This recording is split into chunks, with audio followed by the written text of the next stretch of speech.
Good day everyone, welcome back to Carlitos Adventure. And today is July 12. Ang oras ay almost 4:35 AM. And this is my 6th and final 10-kilometer prep run para sa Hoka Midnight Run. So tara guys, samahan nyo ako ha.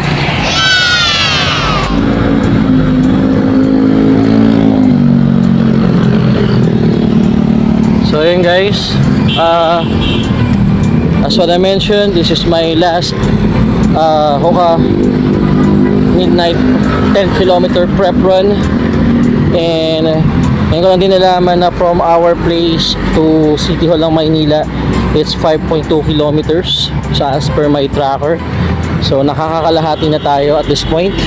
So tara, let's go. Tapusin natin ito sa Luneta. Alright guys, nasa National Museum for Fine Arts na tayo. And malapit na tayo sa Luneta.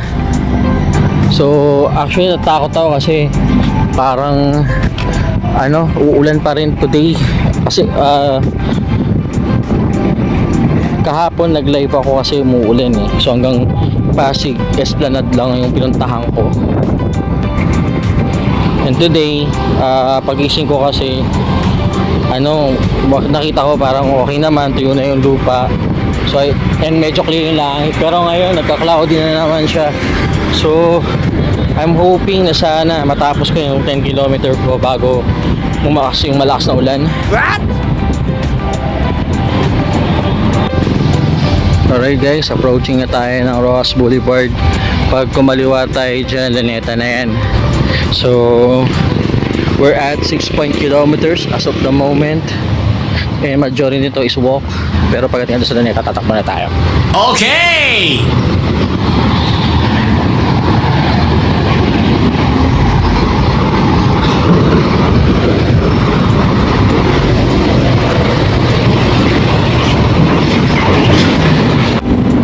Ayun guys, sarado pa yung Luneta.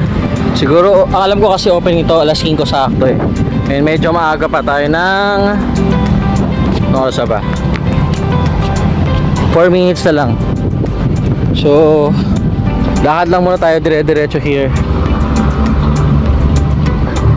And then pag open na, balik tayo.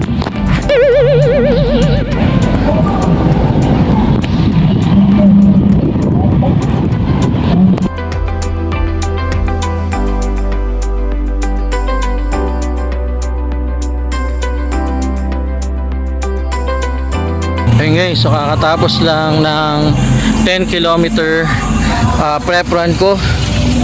And as you can see, hindi pa mataas ang araw. Kanina tumatakbo ko rito, inabutan ko pa na madilim. So tara, cool down na tayo. And I'm walking to that particular cool down. And marami na rin tayo sa Luneta. Mukhang maraming nakamiss ng jogging dahil sa ulan kahapon. Magpapahinga lang tayo. After natin mag cool down, diretso tayo doon sa basketball court. Plano kong maglaro ng basketball sa full court na malapit dito sa Luneta. So may gilid lang ng Bayview Hotel.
Tayo ngayon sa gilid ng Bayview Park Hotel Manila kasi sa gilid dito is yung pinakamalapit na basketball full court dito sa Luneta, and syempre subukan lang natin maglaro. Honestly, if ever mapaglaro tayo today, it's my second time playing here. Napaglaro ako dito dati siguro 2024 or 2025. Yun yung nagbabike lang ako, and then half court lang yun. So let's see kung makapaglaro tayo.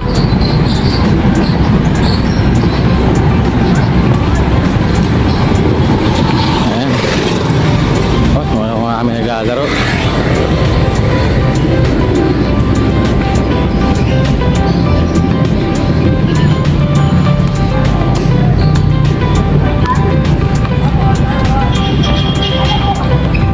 So, what happened is after ko mag-cool down at magpahinga, pumunta tayo sa basketball court malapit sa Bayview.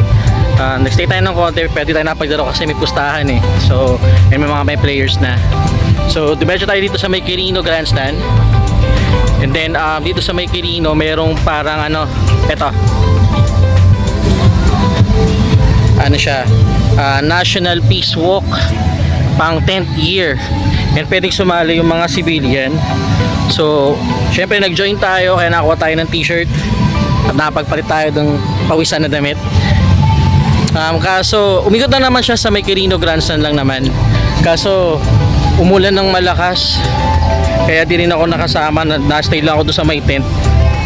So, yun lang naman guys. Ayun guys, active ngayon yung mga kalapate. Mukhang may nagpapakain sa kanila kaya nandito sila lahat.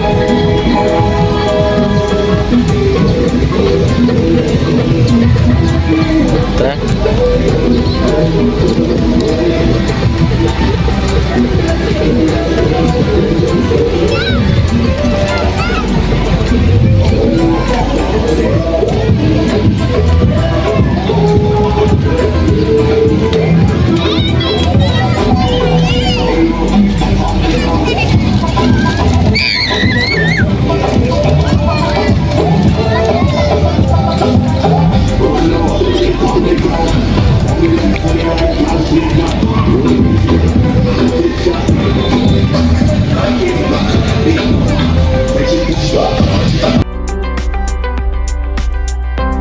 So yun guys, that ends my preparation for the Hoka Midnight Run this coming July 19. At see you sa event na yun. Sa mga maglalahok, 10 PM meron tayong party, and then alas 12 yung pinaka early na race na mag-start. So I hope you like this video guys. If you enjoyed it, please like and subscribe, hit the noti bell. See you sa next video natin here sa Carlitos Adventure. Maraming salamat and have a great day.